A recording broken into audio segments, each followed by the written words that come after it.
Hey guys, welcome to the channel. You're tuning in to another week on the wrist, and I've been looking forward to this one. Pluto's down here, he wants to be a part of the video. Hey buddy, hey buddy. So I've been looking forward to this one because we're going to be spending the week with the Rolex Datejust 36 Wimbledon in the fluted jubilee configuration. Now, when you think Rolex, you think either two things. Datejust, which is their top selling model, or you think Submariner, right? So either one of the two. I've decided for my very first Rolex, I wanted to go to the Datejust route. And I tell you now, I have not been disappointed. Now, there are many configurations to choose from.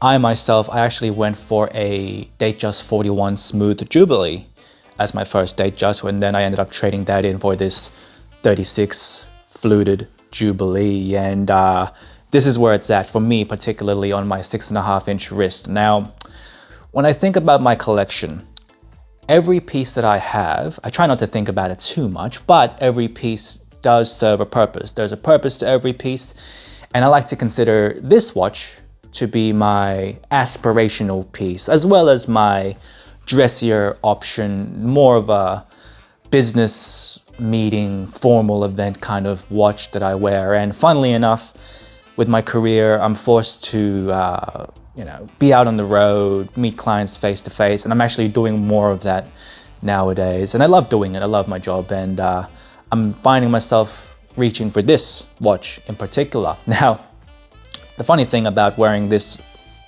a week straight is that it feels right at home when I go see clients, when I'm in the office, when I'm in a business setting, right? It feels totally appropriate in these environments. And yeah, I could wear my other watches. I can wear my Santos. The Santos will do the same thing. My two-tone Explorer 36 can do the same thing as well, sure. But this kind of has a meaning to me, right? This watch means quite a fair bit to me because it's the very first Rolex that I've owned, essentially. Technically, it's the third Rolex I've owned, but Wimbledon Datejust, that's the first Rolex I've ever owned. And it was an aspirational piece for me because I told myself, you know what, I'm gonna buy one by the time I'm 30. And then I ended up buying one, when I was 30. So moving forward from here, let's go through the week on the wrist. It's gonna be an interesting one. It's gonna be a fun one, actually. And yeah, let's go. Starting the week on the wrist with the Datejust 36, I've been looking forward to this because I don't wear this watch often. However, most recently, I have been going out on the road more. I've been traveling more. Next week, I'm actually going to Brisbane. I believe the 2 weeks from there, I'm actually going to go to Mudgee, just doing more. And I reserved this watch for when I'm meeting my clients face to face, for when I'm doing business meetings, conferences, but also whenever I need to wear a blazer and a collared shirt, this is what I go for. Now, the Datejust 36 has more of a contemporary classic feel when you're wearing it because it is the timeless look, right? It's the proportional way that the Datejust was created. 36 was the standard, and now we're going to 41. The 36, low-key, elegant, where the 41 is a lot more sportier. So depending on your wrist size, you really need to try these out in person. Now, when I got my Datejust, it was initially the 41 Jubilee Smooth, and that's because the AD told me that this is the man size. Don't worry about the 36, you're not a woman. However, that was a lie, and I had to, obviously experience that for myself. So before you drop, anywhere from 11,000 all the way up to 14,000 retail on a Datejust, please do try this on and don't make that same mistake because you might not be as lucky as I am where I have connections where I can just swap this shit out, right? So just keep that in mind. Now, back to the wearing experience on the week. Look, it's been fantastic. It's been so great. The best things about this watch essentially answer a lot of the negatives that other Garter watches out in the market have, right? So this has an easy link adjustment where if it does get too tight, you can pull the easy link from the bracelet, give yourself 5mm worth of space, and it gives you that breathing room. Now, that is a negative on the Santos, for example, because the Santos doesn't have micro adjustments. Even though it's not the worst thing in the world, that's a negative that this Datejust does answer. Another positive of this watch, particularly with the fluted bezel, is that it does add that shine and that premiumness and that kind of regal look about it, right? It looks the business, and it also answers the negative of the Santos, where if you care about scratches, the Santos face will scratch. This, however, you can't even tell, right? Like, it's because of its texture and its design, you're not going to be able to tell that this does scratch. The only places the Datejust 36 fluted Jubilee will scratch is the clasp. However, I've been wearing it, again, this whole week, and I don't see any scratches on the clasp. And I'm quite careful with how I treat my watches, but I don't baby them, right? Like, I'll wear it around my dog, play with my dog, and not give two fucks. But I'm not gonna, start digging a hole in the ground while wearing it. I'm obviously being mindful. Now, this is only for the Jubilee fluted. If you were to go smooth oyster, it is gonna scratch more. The smooth bezel, the scratches, you don't really tell, but the oyster bracelet, yeah, that definitely will scratch because of the polished center links. Now, moving on to the accuracy of this watch. Now, as I'm getting more enthused about the watch hobby, the accuracy is something that I'm nitpicking. And you know what? This watch, ever since I got it, how long ago was that? Maybe, let's call it a month ago, right? It's been running every single day. It's only been 2 seconds slow. So minus 2 seconds, it self-regulates itself as well. And I really do enjoy that good accuracy. Now, as time goes on, I would want to wear this out a lot more in different occasions, but with my collection growing, I do want to make sure that each watch has a purpose. Now, the purpose of this watch is, again, formal occasions, anytime I need to wear a blazer and a collared shirt. This is the one I'd go for. Now, my particular Datejust, the Wimbledon, the dial is exquisite. It's very dynamic in different light settings. In direct sunlight, it looks different as opposed to when it's darker out. And it's interesting enough that in different settings, you're going to get a different experience, which is great, like, you don't want a boring watch. If you're spending 11 to 14 grand, you want to be entertained and enamored by the watch that you wear in different occasions. So it's good. What can I say? It's just a good watch. This is a good watch that is worth your consideration. Week on the wrist. Oh my goodness, that is the week done. So I want to take some time at the end of this video now to unpack the week that was. All right, so the Datejust. Hey buddy, you're back again? Oh yes, you want to be in a video? Yes buddy, I'll include a Pluto break for you.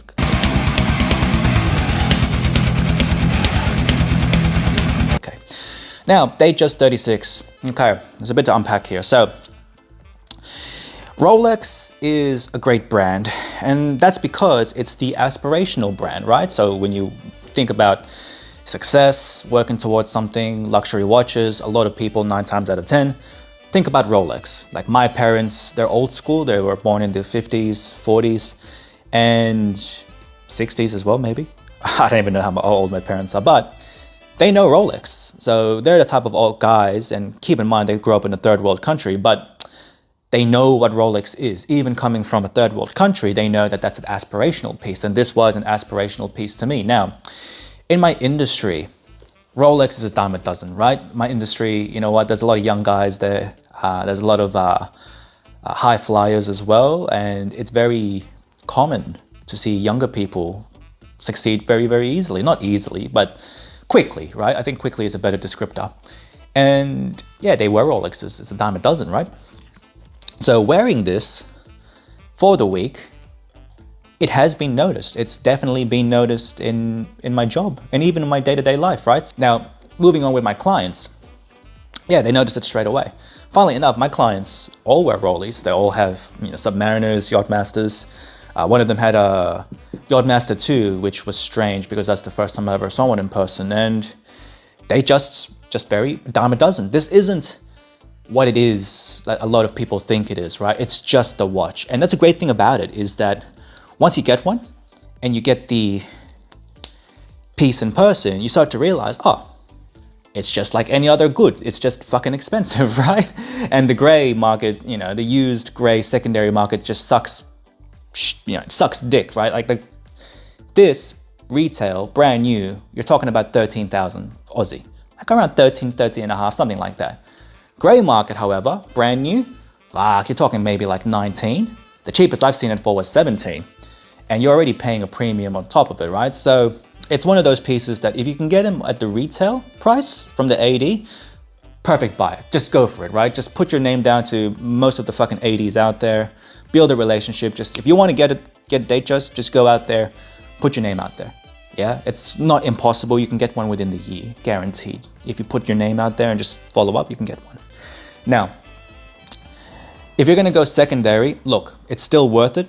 In my opinion, it's still worth going through that route if you really want it.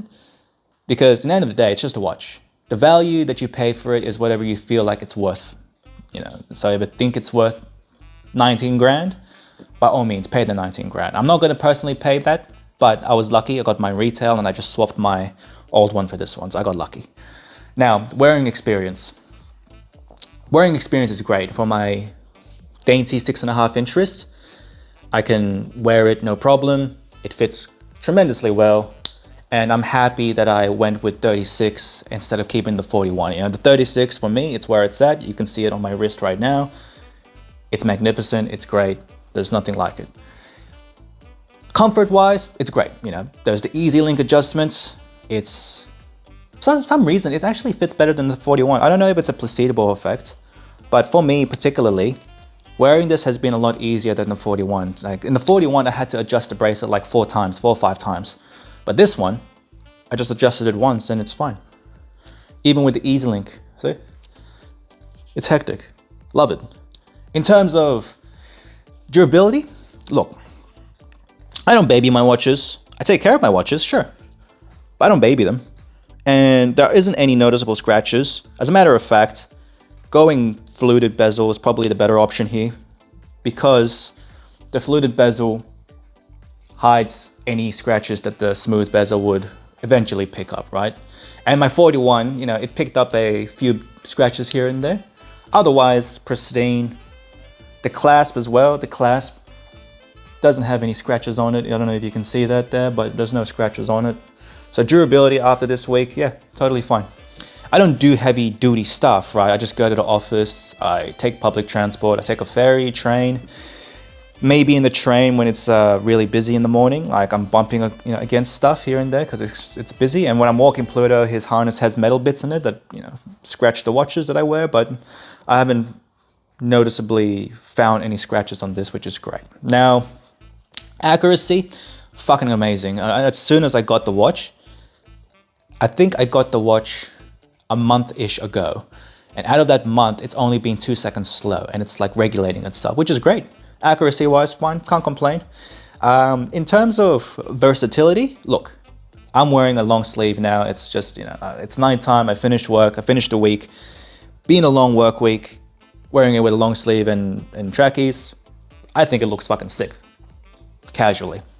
And when I dress it up, it's very appropriate. Now, with regards to the social aspect, so wearing this and getting, you know, starting conversations and things of that nature, I want to just emphasize that this isn't a guarantee that's going to happen to you. This is just my experience wearing the watch. Because of the industry that I'm in, and it's like a thing that's well known in my industry, you know, Rolex Datejust. It's a conversation starter, for me at least. It's not going to say, I'm not saying it's a guarantee for you that it's going to work for you. Just for me, it is something that's a thing, right? It's a thing in my industry. And it's been a thing in my industry for a very long time. You know, I've been in this industry for about 10 years. And I remember when I first got my Seamaster, I'll show you this story. Actually, I remember this vividly because my business partner, the client I was helping, they're out of business now, so fuck them. So I went into this meeting in the Gold Coast to meet a client.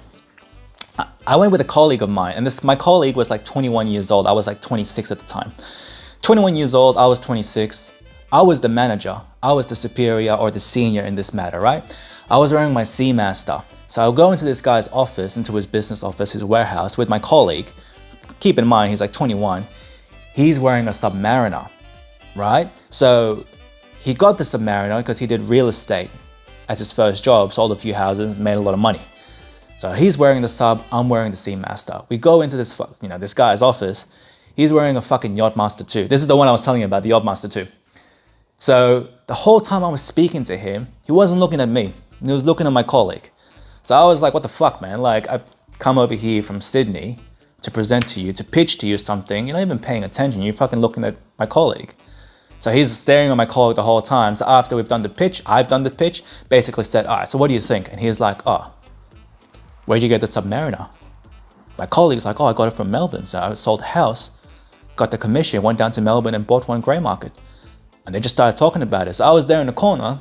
I was like, oh, well, I got a Seamaster. What do you think? He was like, yeah, I don't give a shit about that. Right?